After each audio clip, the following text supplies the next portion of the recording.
Are you wondering what there is to do outdoors here in Spokane, Washington? Then this video is for you. Here's 10 awesome things that you can do outside today. Hey everybody, Hayden Halstead, your favorite Spokane realtor, and today we're talking about 10 awesome things that you can do outside to explore, and especially right now when I am filming this video in mid-October 2022. It's been like 75 degrees for like the last 2 weeks. It's kind of the perfect weather, but also a little warm for October. So I know people are trying to get outside and do some fun stuff. So let's dig into it and check out this list that I've made for you guys. So the first thing that I would recommend is checking out the Bluff. Now the Bluff is off of the South Hill. So you're gonna work your way up to the South Hill, all the way to the far side near 42nd. And basically, if you've heard of High Drive starts downtown and works your way up to the backside of the South Hill as well.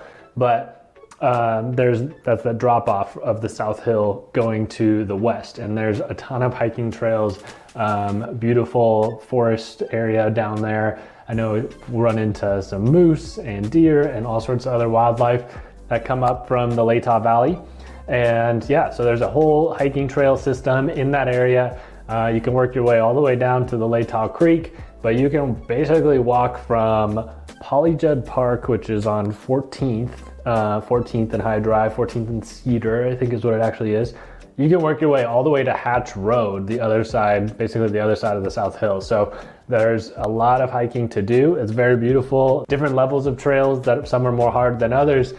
Some have been washed out, all sorts of things, but good for hiking, just walking the dog. People will do mountain biking in the area as well. So I would check that one out if you're just looking to get out in some nature. The second one, if you're looking for something similar to do, is actually Indian Canyon. And the big thing that's really fun about this one is what we call Mystic Falls. And so Indian Canyon, right off of Indian Canyon Golf Course, is just, you pull off on the side of the road, and then there's a trail that wraps around that's around Indian Canyon, and you can walk through a little bit more of a marshland forest type thing. There's tons of little streams running through the area, and when you work your way all the way down, you'll get to the bottom of Mystic Falls, which is just like a year-round waterfall in these like big caved walls. And it's really cool to hike down there in the winter, because then the waterfall's all frozen and it's kind of like a little ice cave of sorts. So that's a cool one for summer if you want to be there when the water's running. But winter is actually really cool to go just like snow hike down there and get to see the ice canyon. It's pretty cool. So when you're walking around Indian Canyon, you can actually make your way all the way over to Palisades Park by working your way through that Indian Canyon natural area, basically. So lots to explore in that area off of Government Way on the northwest side of town, just on the edge of Riverside State Park. All right, the next thing to do is specific for a type of person, but it is to check out Spokane's public golf courses. Spokane has 4 public golf courses, which I think is very cool. They are more affordable than the private ones, not by a ton, but by a little bit. And they're spread out all throughout town. There's basically one on every corner of Spokane, and they're great golf courses. They're open the entire season, like golfing season, really challenging and in great settings around Spokane. And so if you haven't checked out one of the 4 public golf courses, if you are a golfer, that's what, then I would definitely go do that. I would say Downriver is probably my favorite. Goshen is a little bit more fancier. Indian Canyon is challenging for sure. It's definitely very challenging. There's some steep holes on that one. And Esmeralda is the easiest one. It's very flat and definitely the one that's a little shorter as well. 4th on the list is to head up to Mount Spokane. Mount Spokane is great in the summer for hiking, exploring the backwoods, mountain biking, but you can just take your car, drive your car all the way up to the top and just see incredible views. You can see over into Idaho. I think you can see something like 7 lakes surrounding Mount Spokane. Like you can see all the way up into North Idaho and looking at like Lake Pend Oreille, I believe. And so it's just really incredible to be up there. And see that far and see that wide, especially on a clear blue summer spring day. But then if you're a skier, obviously the Mount Spokane ski resort is open in the winters. and it's just the closest ski resort to Spokane. So if you're not looking to make a huge drive, then that's definitely the spot to check out. Number 5 is just at the base of Mount Spokane, is in Green Bluff. So you can go check out anything in Green Bluff, but there's a few farms in specific. The most popular being Becks Harvest House, and in the summer, you can go pick fresh peaches. You can just walk down to their farm stand and they have vegetables, fruits of all sorts. There's usually a band playing, and so there's all sorts of activities to do. But the most fun is to actually go pick your own peaches out of their orchard. So that's a really good time. And then they're also open into the fall with a corn maze. They do like a Halloween thing as well.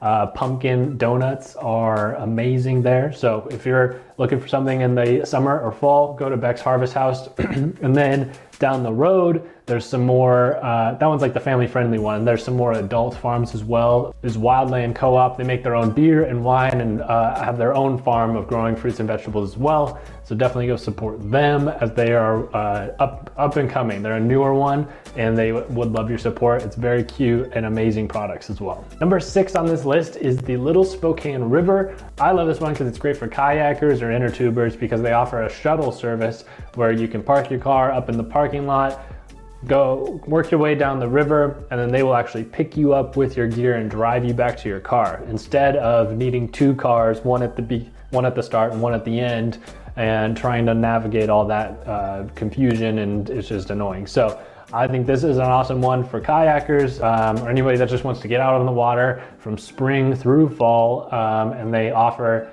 that awesome service so that you don't have to bring 2 cars and coordinate between a bunch of people. You can be a solo kayaker and do it, and that's just a rare situation to be able to go on a river and not have to coordinate, pick up and drop off and all that kind of stuff. Number 7 on this list is a hard hike, but a really rewarding one as well. This is Rocks of Sharon. Rocks of Sharon is down in the Palouse, right on the south side of the Dishman Hills area, in between the far end of the South Hill and the far end of the South Valley. This is basically a very vertical hike for a lot of it. But when you work your way all the way up to the huge rocks there, that's kind of the big thing, is there's these massive boulders at the top of the hills. And then you can see just for miles along the Palouse to the south of Spokane. So I would say most people can do this hike, but it definitely takes a little bit of extra energy. It can be pretty exhausting working your way up there. And then you just have to have some strong knees to work your way back down, because it is definitely pretty steep. But like I said, views are amazing. And you're looking over one of the flattest parts of Spokane County, so you can see very far once you're up there. Number 8 on the list for you flower lovers, maybe people that have kiddos, or do you just want a nice little afternoon walk or something. I always recommend going to Manito Park on the South Hill. It's about a 100-acre park in the middle of the South Hill that features multiple different gardens, from the Japanese gardens to the Duncan Gardens, which is a perennial garden. There's a rose garden.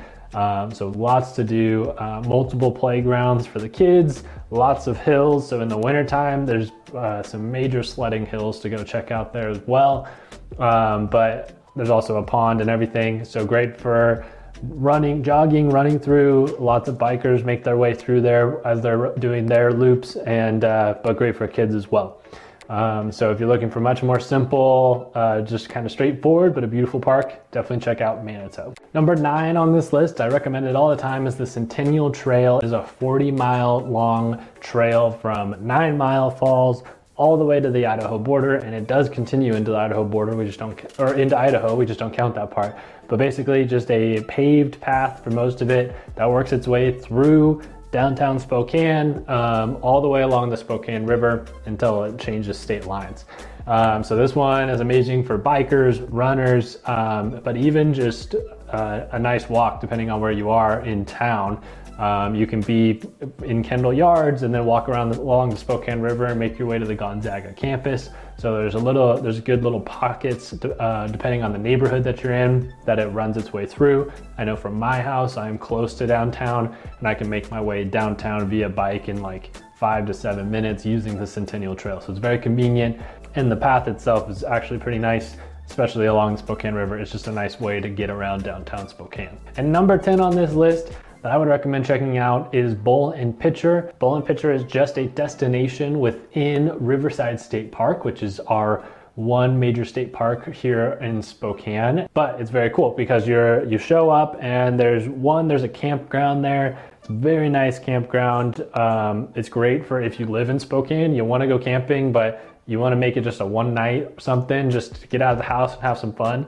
Go stay there. I don't feel like enough people do that. So just go to Riverside State Park, camp for the night, and then you're only like probably less than a 15-minute drive home. It's really nice if you forget to bring something. But Bowl and Pitcher is basically just the shape of some giant rocks there that at the destination, there's a great swinging bridge, but trails, everything that you can go hiking in the area, be right along another section of the Spokane River. And just a great place to be outdoors. So those are 10 things you can do outside in Spokane. What did I forget? What did I leave off this list? Thanks so much for sticking around and watching this video. Don't forget to click that bell, hit subscribe, and leave me a thumbs up. It helps this video reach a new audience. Thanks so much for watching, and we'll see you in the next video.